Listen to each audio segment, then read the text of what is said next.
Well, I mean, first of all, a Marine Expeditionary Unit is basically a reinforced battalion.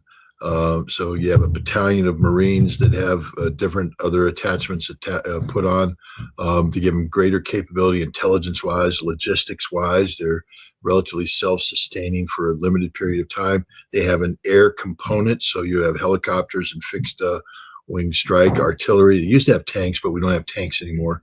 But it's 2,500 Marines that are capable of conducting expeditionary operations ashore. Um, and in theory, the Marine expeditionary units traditionally will have been deployed in around the world like carrier battle groups, just floating offshore, floating around the world, ready to respond at a moment's notice to any emergencies that might occur. So, I don't know which MEU has been given the warning order, and I don't know where they're coming from. Are they already deployed? Are they, training off the coast of Australia, or are they currently in the United States or Okinawa or wherever the MEU would be generated from, and need to embark and travel? But their forte is assault from the sea, and they tend to operate off of amphibious assault ships. Where you put several hundred Marines on a single ship, and then they either go from ship to shore using LCACs or landing craft, or they go ship to shore using helicopters. When General Berger, former commandant of the Marine Corps, became the commandant a couple years ago, he did a review of the national security strategy and the national defense strategy, and he's supposed to write commandant's guidance. And what he said is that he cannot, in good faith, say that the Marine Corps is capable of implementing the tasks that they've been given by the National Command Authority. And one of the reasons was that we are married to a legacy amphibious assault concept that dates back to, General Lejeune, the man who invented amphibious warfare in the Second World War, where we perfected the art. He said that modern munitions and such, area denial weapons, make it impractical, because if we close in on a hostile shore in amphibious assault shipping, and they hit one of our ships with a missile, we lost 900 Marines. And that's it. That's the end of the game. We haven't changed our legacy. He tried to, in the Pacific, he tried to come up with a new regimental structure that used smaller ships carrying up to 75 Marines to make it harder to stop the entire assault by sinking one ship. We were looking at long range strike weapons, etc. It'd be interesting to see that system, by the way, has been declared to be a failure. I don't know if they've disbanded those units, but basically this new structure was supposed to be confronting the Chinese in the South Chinese Sea. And I think the Marine Corps has determined that this has not been a success. I don't know if we still have units configured that, because actually those units would be very more realistically employable in a Strait of Hormuz situation than bringing in a standard amphibious ready group. I just think this is fantasy and pie in the sky, though, because a MEU has specific limitations. It can't sustain itself forever. It has limited combat power. And let's say that you engage it. How do you reinforce it? Okay, so you put them in, and they get engaged. Let's say you want to take Karg Island. So we achieved the beachhead. It's just a battalion. It's not more than a battalion. There's only so much a battalion can do. So if you go 3 companies across, now you've secured the beachhead, but where's your follow-on assault forces? You've got to take it from the troops you have, so you got to thin out this and assault forward. What if the enemy puts up concerted resistance? What if they counterattack? Is there reinforcements that come in? Do we have a second MEU coming in? So now we're talking about a brigade, not a battalion. This is insanity. The size of Karg Island, it took us divisions during World War II to take that to take those islands. So this isn't going to be Grenada, where a Marine Expeditionary Unit, or at that time I think it was called a MAU, a Marine Amphibious Unit, was able to run around and rescue students and kill Cubans and kill Grenadians. This will be resisted by Iranian forces that have lived on the island. They've dug into the island. They have their fire support identified.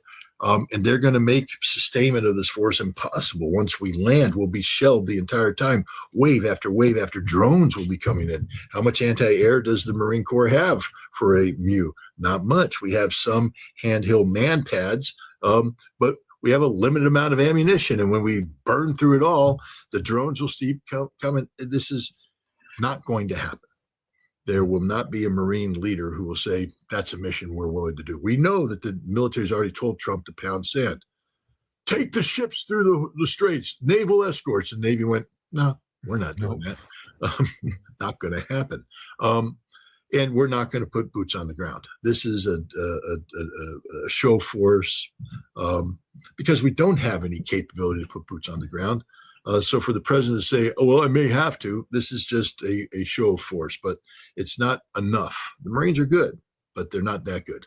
And they can't do what the president wants with the forces. And it's very risky because if we go in with an amphibious assault ship and it gets hit by a missile, we could lose 900 Marines plus the embarked sailors who are part of the crew. We could have 1,200 men in the water. No president wants that. And for what? To take an island that isn't going to open up the Strait of Hormuz anyways. But I just think this is basically a propaganda thing.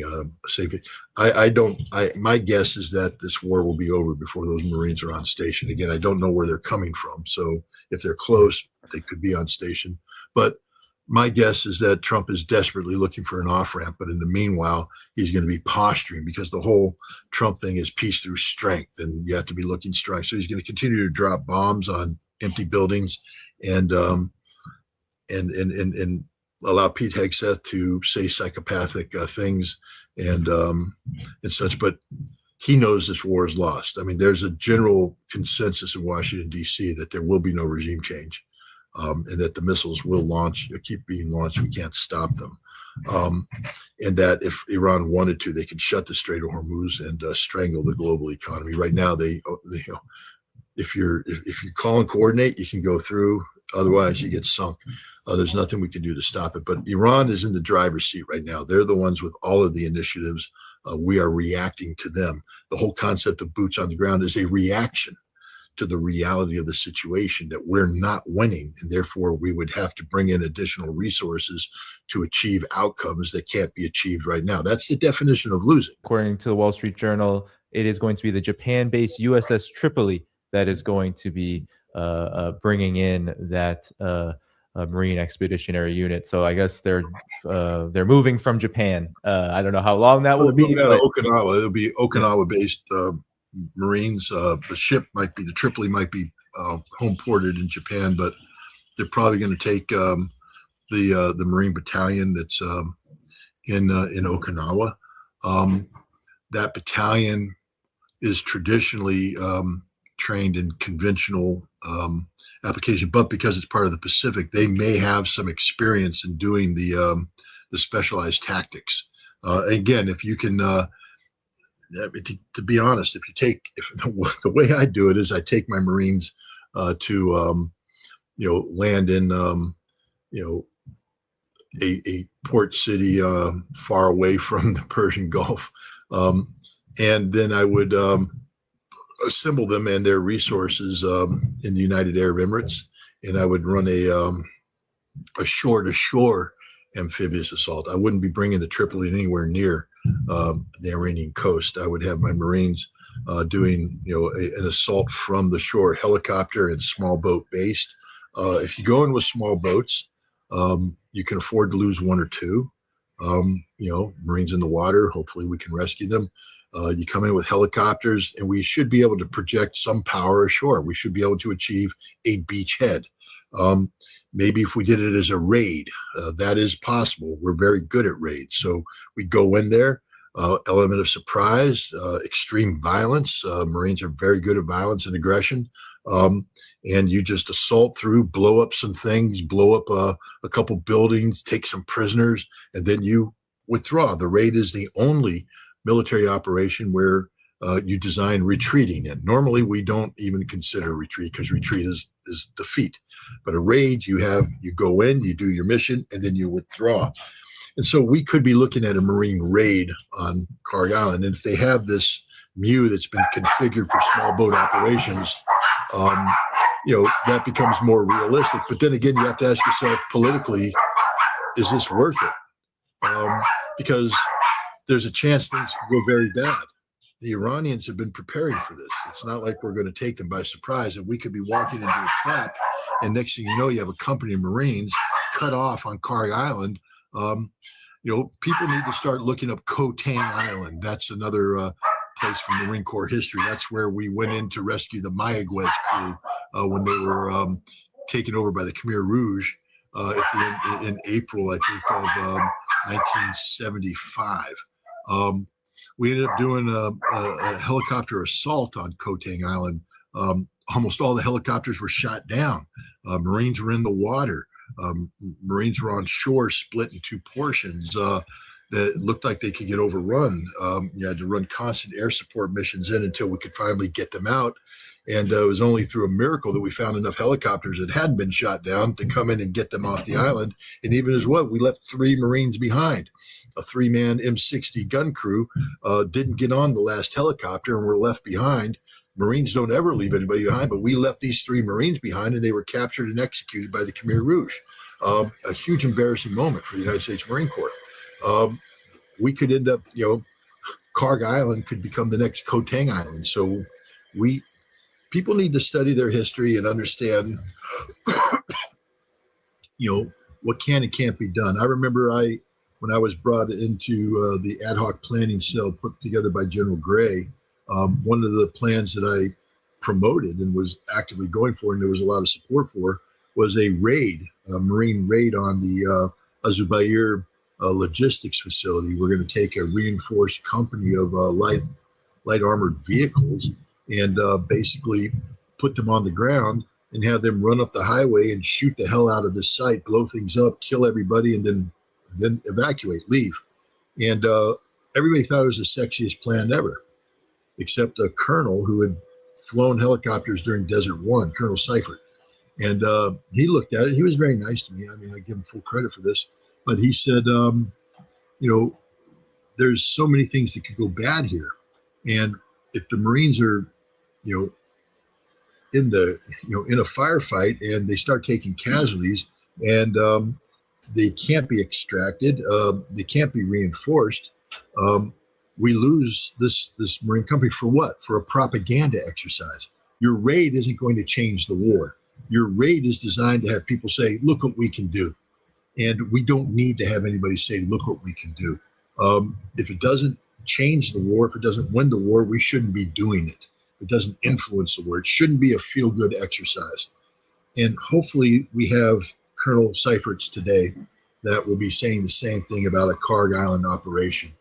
This is not a war-winning exercise. You are not going to seize Carg Island with a MEU and hold it and be able to secure shipping, because the Iranians will still control their coast, and they'll just make life a living hell for the Marines on Carg Island, and they will continue to sink shipping that seeks to transit through the Strait of Hormuz. So this is a political exercise, a feel-good exercise, a propaganda exercise. It has no impact on the overall operation, and there's a really good chance that we go bad and we lose a lot of Marines. So I'm hoping there's enough real Marine leadership that says, I don't need to win a Silver Star. I don't need to get a Purple Heart. I don't need a combat medal. What I need is to keep my Marines alive so that if we ever really need to use them for a war-winning effort, they're available. But who wants to write letters home just so you can say, yeah, I invaded Carg Island? No one.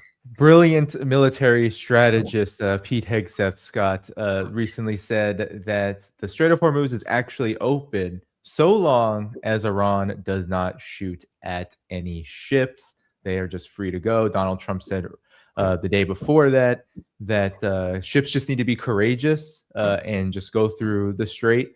Talk about, you said earlier that Iran, maybe we can get to the Iranian side now. Iran has the initiative.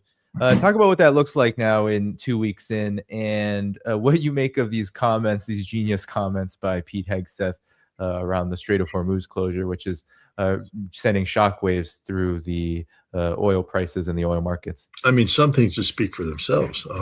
This is a Secretary of War who has tried to impress people. I mean, I listened to him talk. He's literally, there was a period of time when we used to be leaders. The Marine Corps trains leaders. That's what we did. That's what I went through. When I went through a basic school and officer candidate school, and I got into the Fleet Marine Force, we weren't managers. We were leaders. We led. I mean, and leadership is a whole different thing. You don't impress people with your words. You impress people with your actions. You lead by example. You become a tactical expert, not because you can articulate it, but because you can do it. Marines know a leader because a leader stands before them, and Marines say, I'll follow you to hell. A manager comes forward, and Marines are going, yeah, get the hell out of here. I'm not dealing with you. Marines create leaders. I'm not saying they create that this is the best thing in the world for all of society. I'm just saying for combat application, there's no replacement for true leadership, especially at the small unit level. I was trained in that school, and I think I did a pretty good job. But the one thing you didn't do as a leader is get up there and bullshit the troops.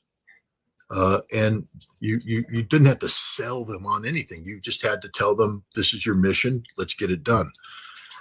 What happened after the Gulf War, though, is, we went into a peacetime military, transitioned back into a peacetime military, and we needed to, have a peace dividend. The Cold War was over. We were looking at the consolidation of forces, and instead of leading, we were told to manage. I remember when this happened because the Marine Corps bought into something called TQM, Total Quality Management, and all of the young, captains who won the Gulf War got put into a room, into an auditorium, and said, "You are now managers." And we went, "No, we're not. We're leaders." I mean, we revolted. We literally revolted. We said, "No, we refuse to play this game." And a lot of people ended up leaving the Marine Corps because of it, because we do leadership. We don't manage.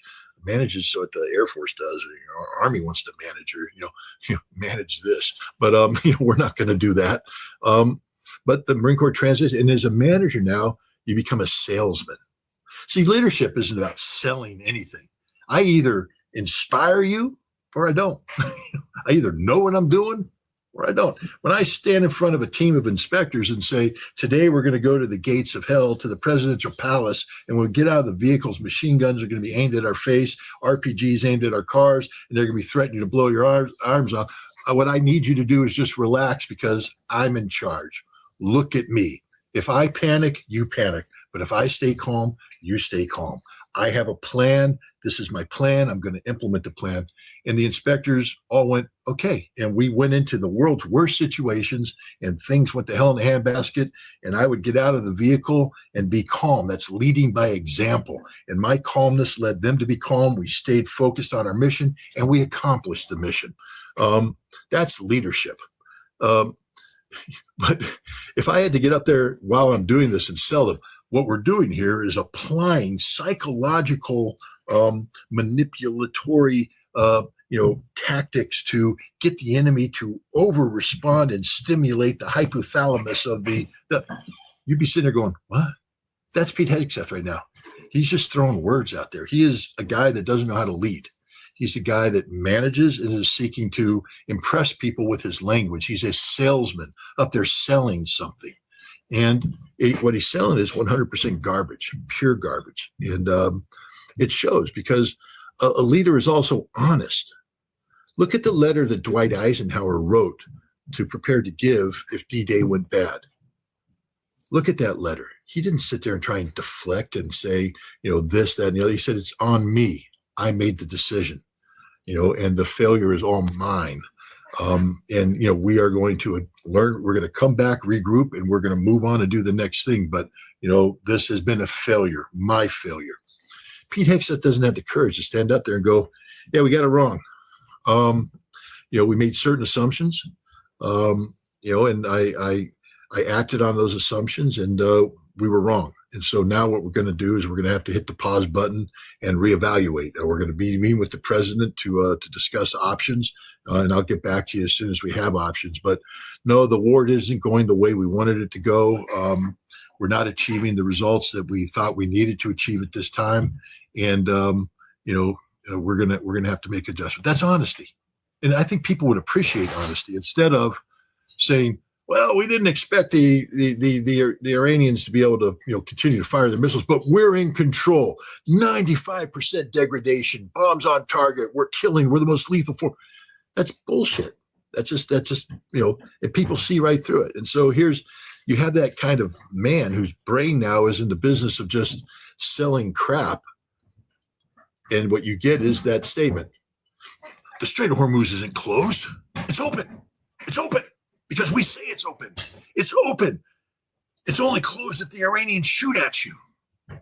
Well, no shit, Sherlock. I mean, that's the definition of closing the Strait of Hormuz, when the Iranians decide to close it by shooting at you. So it's not open. You haven't succeeded. He can't tell the truth, though. He's so impressed. I mean, this notion that we're winning because we say we're winning.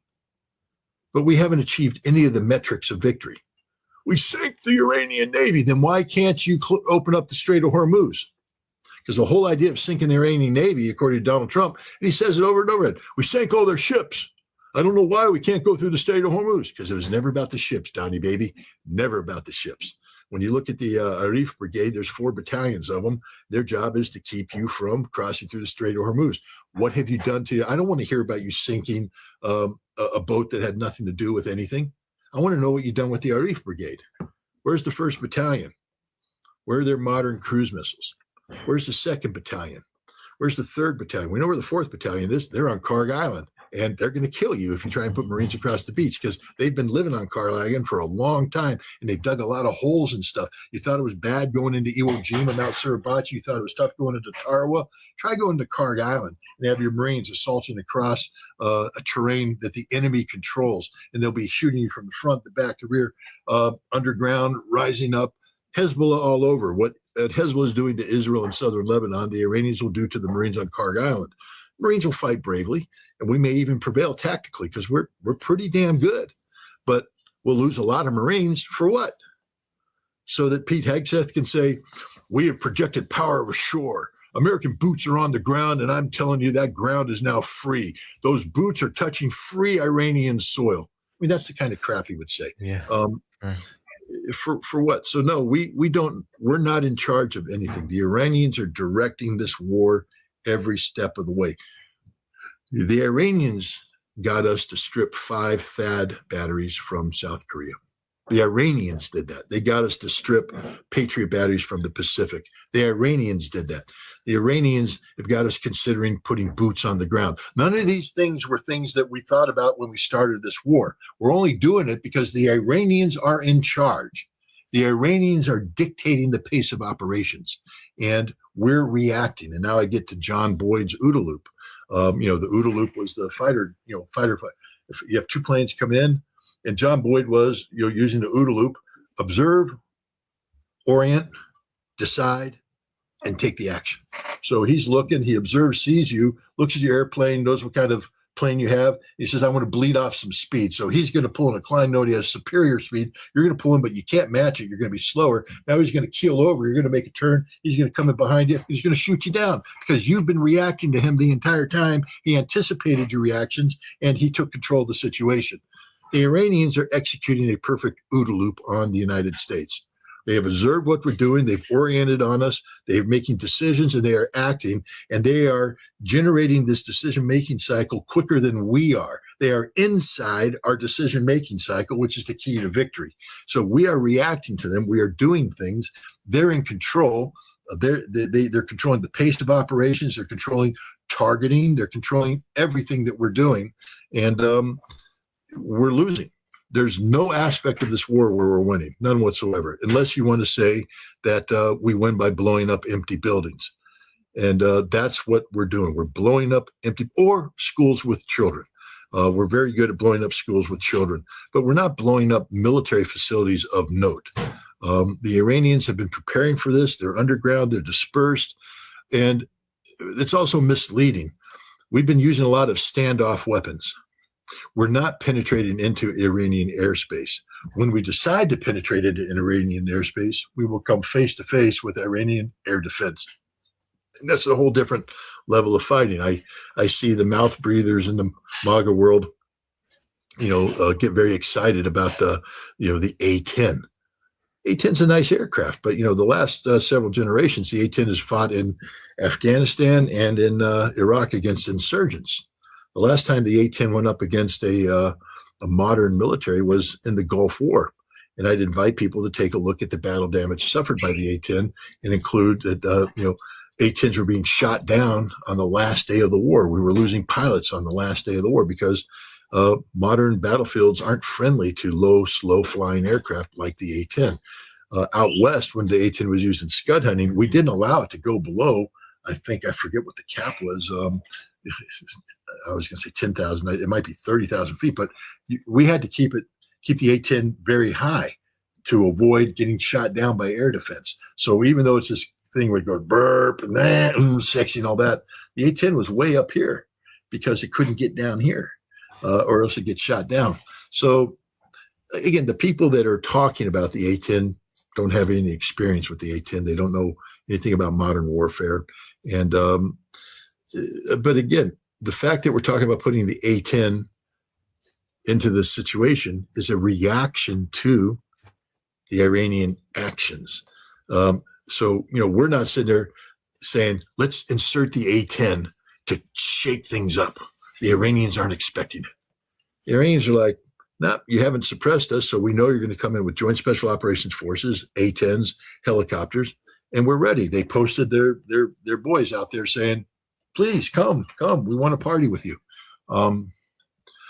They're in charge. They're inside our OODA loop. They're winning this war. Even the propaganda machine is having a lot of difficulty interpreting events. A lot of there was a fire, for example, on the USS Ford.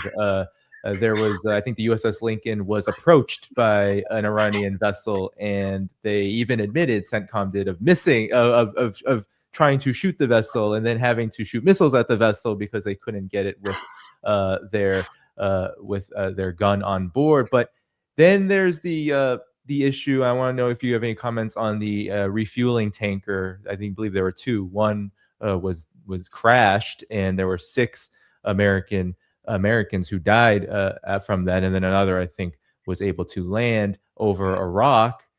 Talk about what this. The explanation for this was it wasn't friendly fire and it wasn't hostile fire, and the Iraqi resistance took credit for the refueling tanker, the KC-135.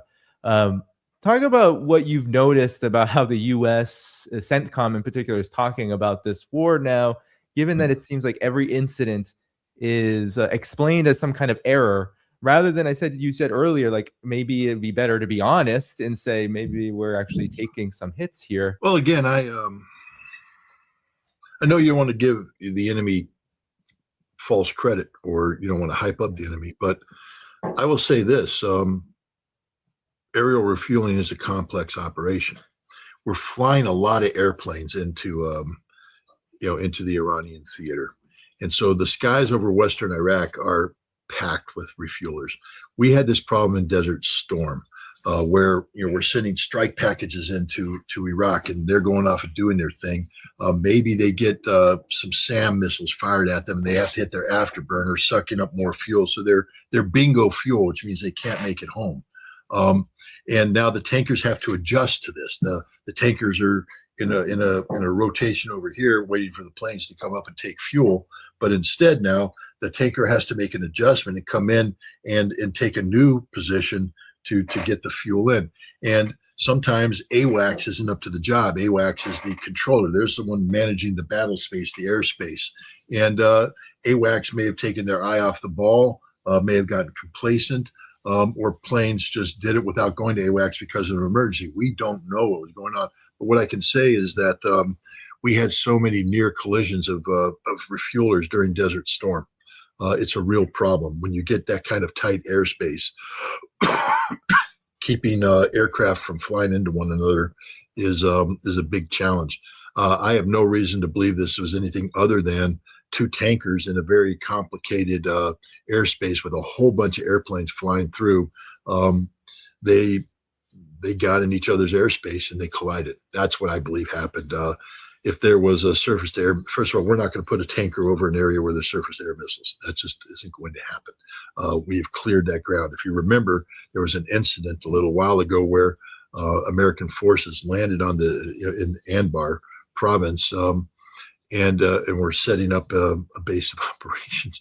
And an Iraqi unit responded, investigating. There was a firefight, and we killed a bunch of the Iraqis because we're not going to allow the insurgency to come in and set up underneath our refueling platform. So we have troops on the ground in Iraq who are actively patrolling, and they aren't going to let anybody shoot down these tankers. You can't. The tankers, can't. We lose the war if we can't refuel the aircraft, and we can't refuel the aircraft if our tankers are responding to surface air missile attacks. So we have troops on the ground in Western Iraq. I don't think we're supposed to know about that, but there was the media report, so I'm going to comment on that. And their job is to actively patrol and keep anybody from firing surface-to-air missiles against the refueler. So I'm confident that there wasn't a missile attack against our aircraft. What I'm confident in is that we have a very complicated airspace that includes Israeli aircraft, and that's a problem too. I mean, who's refueling whom? Are we, do we have separate refueling areas for the Israelis, or are they jumping in? And again, just having experienced this during the Gulf War, you got the tanker up there and you get a schedule. And so AWACS will say, okay, flight of 3, F-35s coming in, call sign, Juliet 1, 2, 3. They're going to refuel in this order, so they get stacked up. Juliet 1 comes in, takes on fuel, breaks off. 3 comes in. All of a sudden, this is Charlie 6-4, an F-22, bingo fuel, low on fuel, emergency refuel. And they're like, okay, Charlie, you need to vector over. No, I can't make it. Bring the tanker to me. And now the tanker's breaking off. F-35's down there has to break off while the tanker moves in, but they didn't coordinate with this other tanker that's making its big move in with a couple more airplanes behind it. And so planes are now moving towards each other. AWACS is supposed to deconflict, and two planes were in the same airspace. That's always a bad thing. People need to research how we do refueling operations, especially in an environment like this where we're running hundreds of combat sorties into Iran on a daily basis. The skies over Western Iraq are loaded with aircraft, and you make a mistake, you pay with your price. You pay the price, and tragically, 6 Americans lost their lives because one KC-135 ran into another KC-135. That's my take. Yeah. Well, yeah, and lost their lives for a war that that's another question. Again, is not going so well. Yeah, it's not their fault. They're doing their job. They've been given a mission of refueling aircraft. That's their mission. I don't blame these people at all. I blame the president, Hegseth, Rubio, and all the guys with stars on their shoulders. The guys with stars on their shoulders, especially, they should have stopped this war. When you have Tulsi Gabbard, everybody's like, where's Tulsi? Where's Tulsi? Well, Tulsi was actually doing her job, ladies and gentlemen. Tulsi actually put together a national intelligence community assessment delivered to the president before the decision to go to war was made, where she basically said, we will lose this war. We will not achieve regime change, and we will not get the military victory you're looking for. Don't do this. That's her job. The president opted not to listen to her. But for all the people, where's Tulsi? She's a traitor. She's not doing her job. She did her damn job. She did her damn job. Where are the generals who are supposed to tell the president, hey, sir, the intelligence doesn't support this. We can't do this. I'm ordering you. I'd like that order in writing, and I want it copied to the United States Congress, because after you give me that order in writing, I'm going to resign, and then I'm going to Congress to say that this is an unlawful order. And your career's over. My career doesn't matter. I serve the American people. So The second that you ask me to break the law or carry out, conduct a war crime, I'm not going to do that, and I'm not going to, sell my soul to continue. We don't have military people of that caliber anymore. There was one, the director of the Joint Staff. He was fired because he told the president, "We can't do this. It isn't going to happen." We have a Secretary of War who's a clear psychopathic war criminal. I'm finishing up an article right now that makes this case in black and white, and he should be removed from office, and then the Attorney General should be prosecuting him for violations of the War Crimes Act, the 1996 law that says that you can't operate in violation of the Geneva Conventions, and he has. And several of the general officers who are in the kill chain have done the same thing. The girls' school serves as the proof positive of this. But these are the people that are supposed to say no to stupid ideas. And when you have the Director of National Intelligence get the consensus view of the U.S. intelligence community that this war can't be won, that none of the goals and objectives can be achieved, that we're going to lose. This is where military officers worth their weight in gold stand up and say, "No, Mr. President, no, we're not going to do this. It's unlawful. There's no reason to do this."